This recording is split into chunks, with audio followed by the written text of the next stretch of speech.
والصلاة والسلام على خاتم النبيين وعلى آله وأصحابه أجمعين. أما بعد فأعوذ بالله السميع العليم من الشيطان الرجيم. بسم الله الرحمن الرحيم. سامعین و ناظرین، آج آپ کے سامنے میں نبی کریم صلی اللہ علیہ وآلہ وسلم کے پیارے بچپن کا ذکر کرنا چاہتا ہوں۔ امید ہے کہ توجہ سے میری گفتگو سنیں گے۔ بچوں اور نوجوانوں کے لیے یہ موضوع کیونکہ بہت عام ہے، اس لیے ان سے بھی خصوصی توجہ کی درخواست ہے۔ سامعین محترم، نبی کریم صلی اللہ علیہ وآلہ وسلم کا بچپن بڑا حسین تھا۔ آپ کی عادات بڑی پاکیزہ اور پسندیدہ تھی۔ آپ کی خوبصورت اداؤں کی وجہ سے ہر ایک آپ کو پسند کرتا تھا۔ حضرت ام ایمن رضی اللہ تعالیٰ عنہ آپ کی خادمہ تھی۔ انہوں نے بچپن میں آپ صلی اللہ علیہ وسلم کی بہت زیادہ خدمت کی۔ آپ انہیں اپنی ماں کہا کرتے تھے اور اعلان نبوت کے بعد بھی ان کا خاص خیال رکھتے تھے۔ آپ نے کبھی بھوک یا پیاس کی شکایت نہیں کی۔ حضرت ام ایمن فرماتی ہے کہ آپ آب زمزم پی لیتے اور پھر سارا دن کوئی چیز نہ مانگتے۔ جب آپ سے کھانے کے لیے کہا جاتا تو آپ فرماتے انا شبعان، میں سیر ہوں اور مجھے کھانے کی حاجت نہیں ہے۔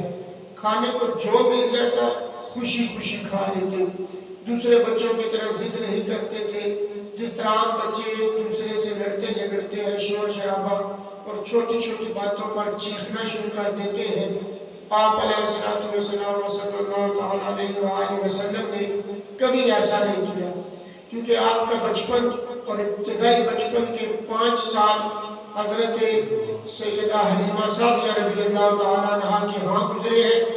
تو وہ بڑی محبت سے نبی کریم صلی اللہ علیہ وآلہ وسلم کے واقعات بیان کرتی اور لوگوں کو بتاتی کہ نبی کریم صلی اللہ علیہ وآلہ وسلم کے حضرت حلیمہ سعدیہ فرماتی کہ وہ نبی کریم صلی اللہ علیہ وسلم کی وجہ سے میرے گھر میں ہر وقت روشنی رہتی تھی، مجھے چراغ جلانے کی بھی ضرورت نہ پڑتی تھی، پورا علاقہ خوشبو سے مہکتا رہتا ہے۔ بلکہ سیرت کی کتابوں میں تو یہاں تک آتا ہے کہ حضرت حلیمہ سعدیہ رضی اللہ تعالیٰ عنہ فرماتی ہے کہ جب سے حضور میرے گھر میں تشریف لائے تو علاقے کی اور محلے کی خواتین مجھے گلہ کرتی تھی، کہتی تھی حلیمہ سعدیہ بڑی فضول خرچ ہو گئی ہے، بڑا اسراف کرنے لگ گئی ہے، کہ جب سے تجھے حضرت مصطفیٰ صلی اللہ علیہ وآلہ وسلم ملے ہیں اب ساری ساری رات تیرے گھر میں دیا بند ہی نہیں ہوتا اور تیل جلتا رہتا ہے، تجھے پرواہ ہی نہیں، تجھے فکر ہی نہیں۔ حضرت حلیمہ سعدیہ فرماتی ہیں گلہ کرنے والی آ کر دیکھو، جب سے آمنہ کا لال میرے گھر میں آیا ہے حلیمہ سعدیہ نے کبھی چراغ جلایا ہی نہیں ہے۔ اور فرماتے ہیں کہ مصطفیٰ کریم صلی اللہ علیہ وآلہ وسلم کی روشنی اور نور اتنی تھی کہ سارے محلے والے آ کر آپ علیہ السلام سے فیض پاتے اور خوشبو سے علاقہ مہکتا تھا۔ اور فرماتی ہے حضرت حلیمہ سعدیہ کہ جب کوئی بیمار ہو جاتا وہ میرے گھر آتا، میں نبی کریم صلی اللہ علیہ وآلہ وسلم کا ہاتھ اس کے جسم پر پھیرتی تو وہ شفا یاب ہو جاتا تھا۔ یہ حضور نبی کریم صلی اللہ علیہ وسلم کے بچپنے کا عالم ہے۔ آپ کے 5 سال حضرت حلیمہ سعدیہ کے پاس گزری ہے اور حضرت حلیمہ سعدیہ کہتی ہیں کہ مجھے کبھی آپ کا جھولا جھلانے کی ضرورت پیش نہیں آئی، بلکہ فرشتے آپ کا جھولا جھلاتے تھے اور چاند کھلونا بن کر اشاروں پر ناچتا تھا۔ اہل محبت کے امام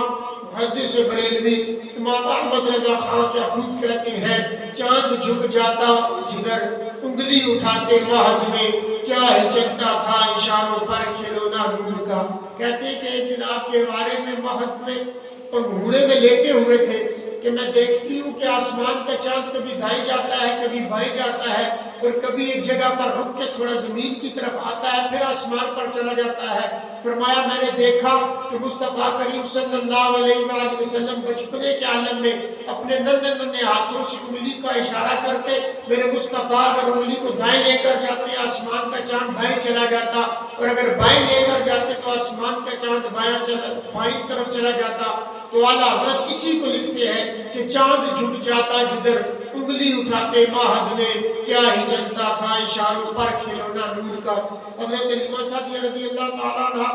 آپ فرماتی ہیں کہ حضور نبی کریم صلی اللہ علیہ وسلم بچپن سے ہی بہت معزز اور متین تھے، آپ شرافت اور متانت کا پیکر تھے،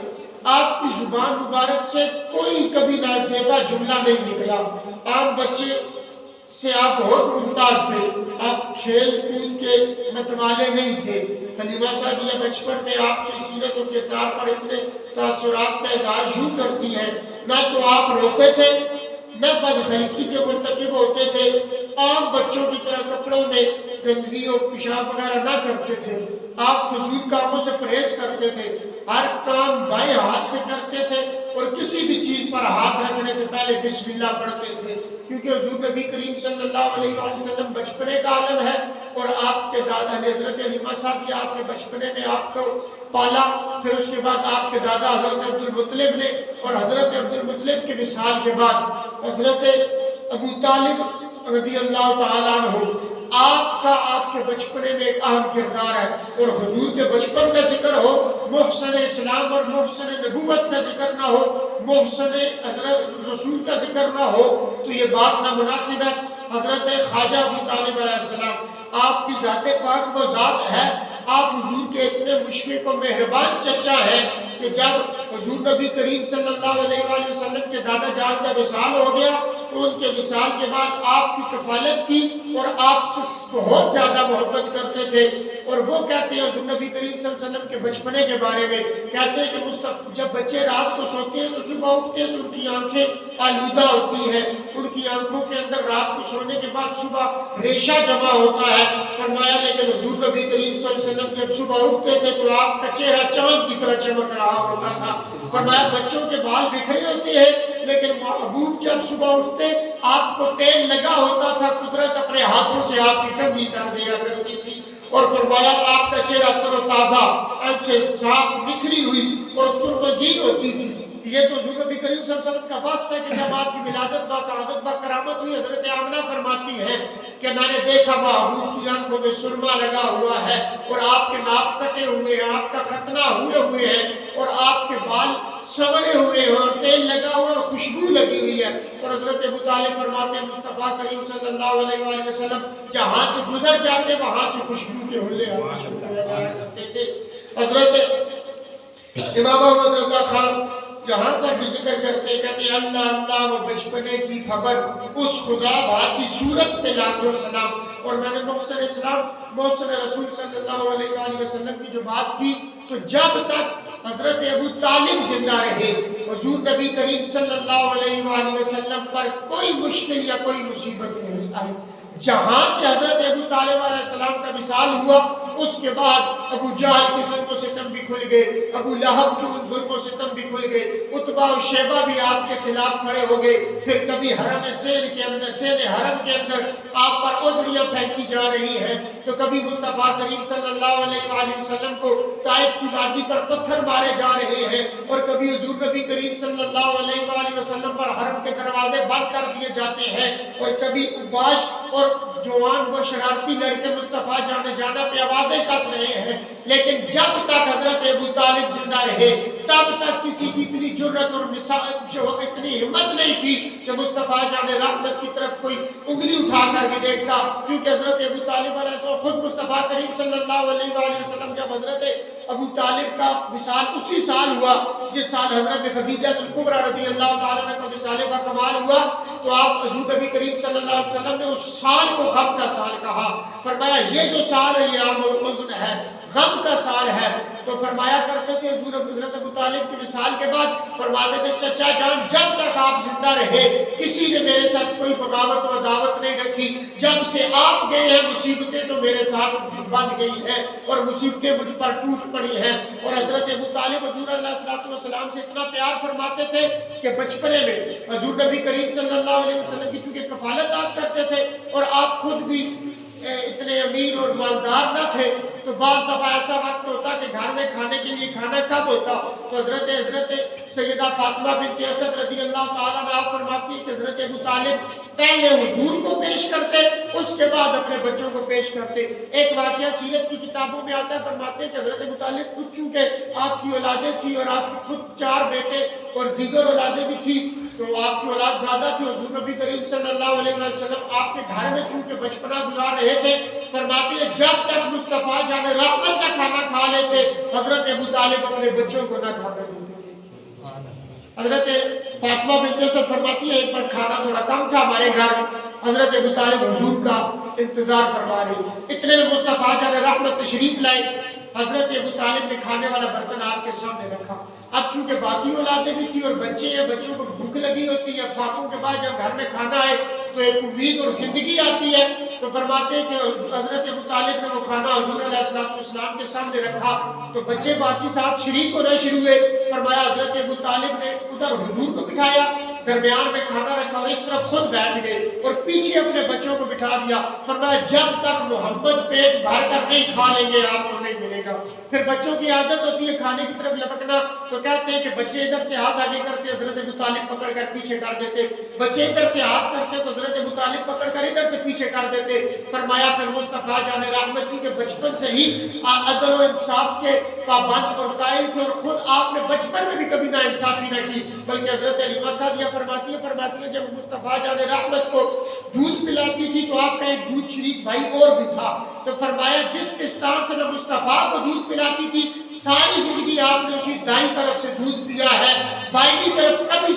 کبھی آپ نے بائیں طرف سے دودھ نہیں پیا، اس لیے کہ آپ جانتے تھے۔ حضرت عبداللہ بن عباس اس کو لکھتے ہیں، کہتے ہیں اس لیے کہ آپ جانتے ہیں، بلکہ حضرت عباس لکھتے ہیں کہ آپ جانتے تھے کہ اس طرف میرے دوسرے دودھ شریف بھائی کا حق ہے۔ آپ نے بچپن سے ہی کبھی نا انصافی اور عدل و انصاف کے منافی کوئی کام نہیں کیا۔ تو فرماتے ہیں کہ مصطفیٰ جان رحمت نے جب پیٹ بھر کے کھا لیا، اس کے بعد حضرت ابو طالب نے اپنی باقی اولاد کو بلایا اور کھانا کھلایا ہے۔ فرمایا ایک بار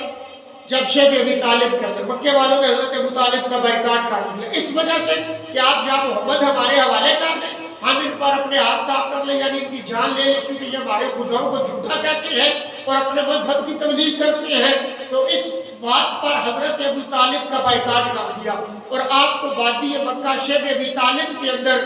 بند کر دیا اور کہا کہ ان کے ساتھ بائیکاٹ ہے، نہ ان سے کوئی چیز لینی ہے نہ انہیں کوئی چیز دینی ہے، نہ ان سے رشتے کرنے نہ انہیں رشتے دینے ہیں۔ 3 سال تک حضرت ابو طالب شب ابی طالب میں رہا اور حالات یہاں تک پہنچ گئے۔ حضرت ابو طالب فرماتے ہیں کہ ہمارے پاس کھانے کے لیے کچھ نہیں ہوتا تھا تو ہم درختوں کی جڑوں کو توڑ توڑ کے انہیں گیلا کر کر کے اپنے منہ میں رکھتے اور اپنے پیٹ کو تسکین دیا کرتے تھے۔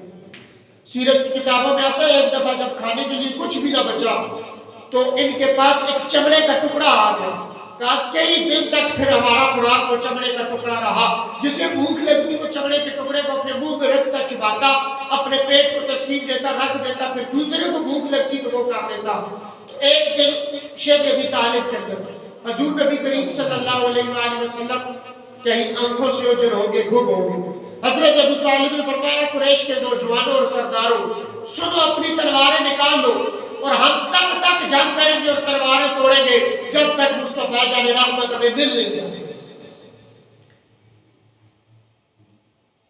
حضور نبی کریم صلی اللہ علیہ وسلم شب ابی طالب سے نکلے، مولا علی کو ساتھ لے، پہاڑ کی چوٹی میں پتھر کے پیچھے نماز پڑھنا شروع ہو گئی۔ حضرت ابو طالب کا حضور سے پیار اور وفا یہ تھی کہ جب نظر نہیں آئی تھوڑی دیر تو اپنے نوجوانوں کو کہا کہ تلواریں نکالو اور مکے والوں کے خلاف، قریشیوں کے خلاف جنگ شروع کر دو، کہ جب تک ہم جنگ کریں گے جب تک ہمیں مصطفیٰ جان رحمت مل نہیں جاتی۔ پھر آپ نے تلواریں باہر نکالی، مصطفیٰ کو ڈھونڈنا شروع کر دیا۔ اتنے میں کسی نے آواز دی کہ وہ پہاڑ کی چوٹی پر پتھر کے پیچھے نماز پڑھ رہے ہیں۔ حضرت ابو طالب نے کہا کہ نوجوانوں تم نے حق ادا کر دیا، اب تلواریں اندر ڈال لو۔ تو حضور نبی کریم صلی اللہ علیہ وآلہ وسلم کو 40 سال تک جس شخصیت نے پالا دنیا اسے ابو طالب کہتی ہے۔ ان کو حضور کی اعلان نبوت تک اور اعلان نبوت کے بعد بھی جس شخصیت نے 2 سال تک حضور نبی کریم صلی اللہ علیہ وسلم پر سایہ بن کے اپنی زندگی کو گزارا ہے وہ حضرت ابو طالب کی ذات ہے۔ تو نبی کریم صلی اللہ علیہ وسلم کے بچپن سے ہی اعلیٰ اخلاق اور پاکیزہ عادات کے مالک تھے۔ آپ ہمیشہ سچ بولتے تھے، جو وعدہ کرتے اسے پورا کرتے تھے، ہر وقت ذکر و فکر تسبیح و تحلیل میں مشغول رہتے۔ جب آپ باتیں کرنے کی عمر کو پہنچے تو سب سے پہلا کلام جو آپ کی زبان سے جاری ہویا، اللہ اکبر کبیرہ والحمد للہ کثیرا وسبحان اللہ بکرۃ واصیلا۔ اللہ تعالیٰ بہت بڑا ہے اور تمام تعریفیں اس کے لیے ہیں، صبح و شام اس کی پاکی بیان کی جاتی ہے۔ آپ بڑوں کا کہنا مانتے، ان کا ادب کرتے، بوڑھے اور معذور لوگوں کی خدمت کر کے خوش ہوتے تھے، پڑوسیوں کا خیال رکھتے تھے۔ آپ نے بچپن میں بھی کبھی کسی کو تکلیف نہیں پہنچائی، کسی دوسرے کا حق لینا گوارا نہیں کرتے تھے، بلکہ دوسروں کے حقوق کی حفاظت بچپن ہی سے کیا کرتے تھے۔ تو جیسے آپ کا بچپن میں مثال تھا، ویسے میرے مصطفیٰ کی جوانی بھی بے مثال اور نرالی تھی۔ حضور نبی کریم صلی اللہ علیہ وسلم جوانی میں عام لوگوں کی طرح نہیں تھے کہ بے روائی کا شکار ہو جاتے اور جو ہے کیا نام ہے وہ خواہشات کے پابند ہو جاتے۔ حضور نبی کریم صلی اللہ علیہ وسلم بچپن سے ہی شرم و حیا کے پیکر تھے۔ لڑکپن اور جوانی میں بھی آپ غیر مہذب اور آوارہ عادات سے دور رہے۔ آپ نے کبھی کسی سے بد کلامی نہیں کی اور نہ ہی کبھی جھوٹ بولا۔ اللہ تعالیٰ نے ہر قدم پر اپنے حبیب کی رہنمائی فرمائی۔ آپ کی جوانی چاند سے زیادہ روشن اور پھولوں سے زیادہ پاکیزہ تھی۔ آپ صادق اور امین اتنے تھے کہ بچہ جانتا ہے کہ اس وقت کے کفار آپ کو مانتے نہیں تھے، وہ اس بات کا انکار کرتے تھے کہ آپ اللہ کے نبی تھے، آپ کو اللہ کا نبی اور رسول نہیں مانتے تھے، لیکن وہ اس بات کا اقرار کرتے تھے کہ عرب کی سرزمین پر اگر کوئی سچ بولنے والا اور امانتوں کی حفاظت کرنے والا ہے تو وہ آمنہ کا لال زہرا کے بابا مصطفیٰ سبحان اللہ، کہ وہ اپنی امانتیں آپ کے پاس رکھوایا کرتے تھے اور اپنی باتوں کی تصدیق اور گواہی آپ سے دلوایا کرتے تھے۔ جب آپ پر حکم نازل ہوا کہ اپنا محبوب مکے کو چھوڑ کے چلے جائیں تو حضور نبی کریم صلی اللہ علیہ وسلم کے گھر کے باہر جب کافروں نے آپ کے گھر کا محاسبہ کیا اور آپ کو قتل کے ارادے سے گھر کے باہر آئے تو مصطفیٰ جان رحمت مکے کے لیے نکل گئے۔ اس وقت بھی جو باہر مارنے کے لیے کھڑے تھے ان کی امانتیں مصطفیٰ جان رحمت کے پاس پڑی ہوئی تھی اور آپ نے مولا علی مشکل کشا شیر خدا کو اپنے بستر پر لٹایا اور کہا علی صبح انہی لوگوں کی امانتیں انہیں لٹا کے پھر میرے پیچھے مدینہ شریف میں آ جانا۔ وہ لوگ آقا نامدار پر ایمان نہیں لاتے تھے، آپ کو نبی اور رسول نہیں تسلیم کرتے تھے، لیکن اس بات کو وہ بھی تسلیم کرتے تھے اگر سچ بولنے والا اور امانتوں کی حفاظت کرنے والا کوئی ہے تو وہ آمنہ کا لال ہے۔ اور رسول کریم صلی اللہ علیہ وسلم کی جوانی منفی اور شہوانی جذبوں سے یکسر پاک تھی۔ بے شک آپ ہر انسان سے محبت کرتے، ہر ایک کی بھلائی چاہتے اور ہر ایک کے خیر خواہ تھے۔ یہی وجہ ہے کہ آپ سارے خاندان قبیلے بلکہ سارے شہر کی آنکھوں کا تارا تھے۔ جب نبی کریم صلی اللہ علیہ وآلہ وسلم کی شادی ہوئی تو آپ کے نکاح کا خطبہ آپ کے چچا جیسا کہ میں نے پیچھے بیان کیا حضرت ابو طالب نے پڑھا، دوران خطبہ آپ کے کردار کی ستائش کرتے ہوئے حضرت ابو طالب نے فرمایا میرے بھتیجے محمد بن عبداللہ کو اللہ تعالیٰ نے فضل و شرف اور بلندیوں پر فائز کیا ہے جس کا موازنہ کس سے بھی نہیں ہو کیا جائے۔ آپ اس پر حاوی آ جائیں گے۔ اگرچہ مال کی ان کے ہاں قلت ہے لیکن مال تو بھلتی چھاؤں ہے جس کا کوئی اعتبار نہیں۔ محبت کے کردار کا مقابلہ مکے کا کوئی سردار نوجوان نہیں کر سکتا۔ تجارت نبی کریم صلی اللہ علیہ وسلم کا خاندانی پیشہ، آپ کے والد گرامی بھی تاجر تھے۔ جوانی میں آپ نے تجارت کی اور اس میں خوب نیک نامی اور عزت کمائی۔ آپ کا یہ عمل ان نوجوانوں کے لیے نمونہ ہے جو کام کرنے میں حدت محسوس کرتے ہیں اور اہل خانہ کی مدد کرنے کے بجائے ان پر بوجھ بنتے ہیں۔ محترم سامعین، اس وقت ہمارے بہت سے نوجوان لڑکے اور لڑکیاں درگز اور دیگر جرائم کے عادی بن چکے ہیں۔ ہمارا فرض بنتا ہے کہ نبی کریم صلی اللہ علیہ وآلہ وسلم کی سنت پر عمل کرتے ہوئے ان سے ملیں اور انہیں بتائیں کہ تمہارا ناپسندیدہ کردار کی وجہ سے تمہارا مستقبل تباہ و برباد ہو رہا ہے۔ ہمارا معاشرہ نشے کی لت میں ہے، یہاں پر سگریٹ، چرس، شراب اور کئی قسم کے نشے ہیں کہ مجھے اور آپ کے ان کے نام سے بھی آگاہی نہیں ہے۔ ہماری نوجوان نسل اس طرف چلی جا رہی ہے اور ہماری نوجوان نسل اپنے مستقبل کو تباہ و برباد کر رہی ہے۔ یہ میرا اور آپ کا بھائی یا بیٹا نشہ نہیں بن رہا بلکہ یہ مسلم قوم بدنام ہو رہی ہے اور یہ مسلم قوم تباہ ہو رہی ہے۔ آپ احباب کے علم میں ہے کہ اس وقت دنیا کے اوپر جو ایک ڈرون بن کے بیٹھے ہیں وہ یہودیزم ہے، اور یہودیزم کبھی بھی نہیں چاہتا کہ مسلمان سربلندی کی طرف جائے۔ کیوں؟ کہ وہ دو شخصیات سے بہت سخت قسم کی نفرت کرتے ہیں، ان میں سے اول حضرت خلیفہ ثانی حضرت عمر فاروق رضی اللہ تعالیٰ عنہ، اور دوسرے حضرت مولا علی مشکل کشا شیر خدا رضی اللہ تعالیٰ عنہ۔ حضرت عمر فاروق رضی اللہ تعالیٰ عنہ سے آپ کی نفرت اور بغض کی وجہ یہ ہے کہ یہ لوگ اپنی پرانی ہسٹری کو یاد کیے ہوئے ہیں کہ حضرت عمر نے جس طرف لشکر بھیجا یہودیوں اور عیسائیوں کی نسلیں تباہ کر کے اسلام کا جھنڈا لہرا دیا، اور مولا علی کرم اللہ تعالیٰ وجہ الکریم سے یہ بغض اور دشمنی اس وجہ سے رکھتے ہیں کہ جو قرب قیامت میں دجال آئے گا، وہ ہمارے لیے تو دجال ہے نا، ان یہودیوں کا وہ مسیحا ہے۔ یہ کہتے ہیں جب دجال آئے گا تو پوری دنیا پہ ہم چھا جائیں گے اور ہماری بادشاہت ہوگی، ہمارے لیے وہ دجال ہے، ان کا مسیحا ہے۔ اور وہ یہ بھی جانتے ہیں کہ اس دجال کا جو خاتمہ کریں گے، کلاکما کریں گے، اس سے جہاد اور جنگ کریں گے، وہ زہرا کا بیٹا مولا علی کا شہزادہ حضرت امام مہدی علیہ السلام ہوں گے، اور حضرت مہدی دجال سے جنگ کر کے اس کو نیست و نابود اور شکست آور کریں گے۔ تو یہ یہودی اس وجہ سے ہمارے آئیڈیل ہستیوں سے بغض اور نفرت رکھتے ہیں۔ ہمیں چاہیے کہ ہمیں اسلام کی سربلندی کے لیے ہر وہ کام کرنا چاہیے جو میرے اور آپ کے نبی کو پسند ہے، جو ان کے خلفائے راشدین کو پسند ہے۔ ہمیں اپنے دین کے ساتھ منسلک رہنا چاہیے، محبت کرنی چاہیے، اور رسول اللہ کی سنت کو اپناتے ہوئے اپنی بچپن ہو، جوانی ہو، بڑھاپا ہو، ہر عمر میں رسول اللہ کی سیرت ہمارے لیے نمونہ کے طور پر موجود ہے، اور اس سے ہم روشنی حاصل کر سکتے ہیں۔ انہوں نے تو چراغ جلا کر سریام رکھ دیا، اب جس کا جی چاہے وہ اس سے روشنی پائے۔ وما علیہ الا البلاغ۔